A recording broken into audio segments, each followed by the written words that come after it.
اس ذات یکتا کو کیوں نہ سجدہ کیا جائے جس کی شان یہ ہے کہ الرحمن الرحیم، اللہ کی صفت رحمان عمومی اور وسیع رحمت کا مظہر ہے، اور صفت رحیم خاص خاص مواقع پر اچانک و خصوصی مہربانی کا مظہر ہے۔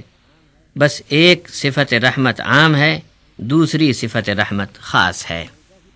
سجدہ بھی اسی کو کرنا ہے، ہمیشہ اسی کو پکارنا ہے، دعا بھی صرف اسی سے کرنی ہے۔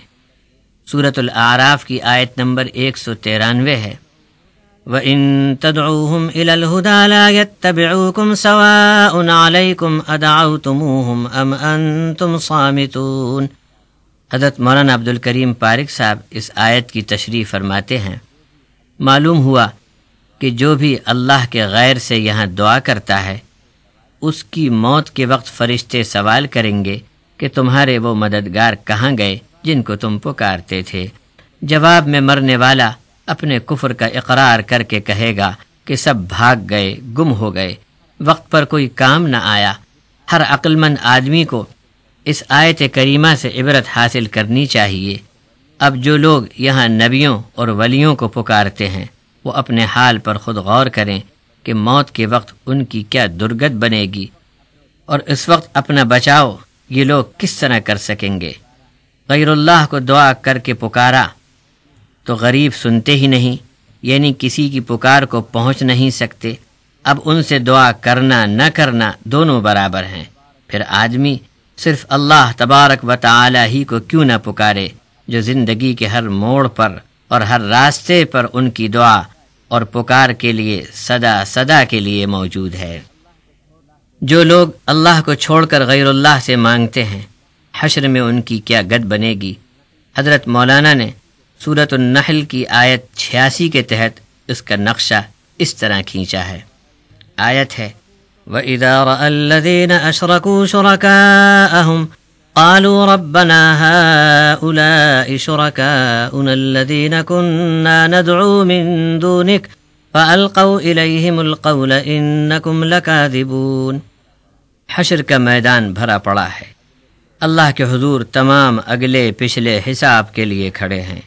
دنیا میں جو لوگ اللہ تبارک و تعالی کے ساتھ اس کے بندوں کو شریک بناتے تھے، جیسے نبی، رسول اور اولیاء وغیرہ، وہ بندے بھی وہاں انہیں مل جائیں گے۔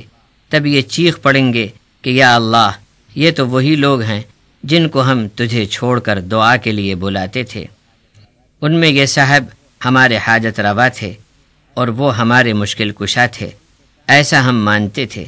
تب ان کے سامنے اللہ کے وہ نیک بندے جن کی دنیا میں اطاعت نہیں کی گئی اور ان کی بات نہیں مانی گئی، لیکن مرنے کے بعد کسی نے ان کی قبر کی پوجا کی، کسی نے ان کی تصویر بنائی، کسی نے پتھر میں ان کی صورت اتار کر ان کو سجدہ کیا اور دعا مانگی تھی، ان مشرکوں پر وہ پھٹکار برسائیں گے اور بگڑ کر کہیں گے کہ بے ایمانو، تم جھوٹے مکار ہو، ہم نے کب کہا تھا کہ تم اللہ تبارک و تعالی کے سوا ہم سے دعا کرنا۔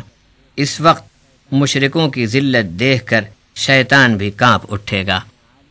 اللہ کی شان عالی و شان یکتائی کے متعلق سورۃ البقرہ کی آیت نمبر 115 اور 16 سنیے، وَلِلَّهِ الْمَشْرِقُ وَالْمَغْرِبُ فَأَيْنَمَا تُوَلُّوا فَثَمَّ وَجْهُ اللَّهِ إِنَّ اللَّهَ وَاسِعٌ عَلِيمٌ وَقَالُوا اتَّخَذَ اللَّهُ وَلَدًا سُبْحَانَهُ بل له ما في السماوات والارض كل له قانتون۔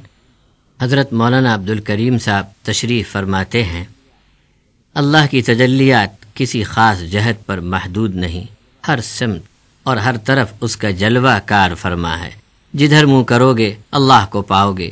کعبے کا تقرر ایک سمت مقررہ ہے جو وحدت امت کے لیے لازم قرار دیا گیا۔ بیٹا نشان ہے محتاجی کا، یہ عیب جس نے اللہ کو لگایا وہ مردود ہے۔ اللہ بے عیب ہے اور پاک ہے۔ اگر بیٹا ہو تو بیوی بھی لازم ہوئی، اور یہ تمام باتیں مخلوق کے لیے ضروری ہیں، خالق کے لیے نقص ہیں، اور اللہ ہر نقص سے پاک ہے۔ اور کائنات میں جو کوئی بھی ہے اس کے حضور مجبور و بےکس ہے، کوئی بھی اس کی برابری کا نہیں۔ بیٹا آخر کبھی نہ کبھی باپ کا مقام پاتا ہے۔ ایسا عقیدہ خدا کے لیے اگر کوئی رکھے تو بے شک وہ کافر ہو گیا۔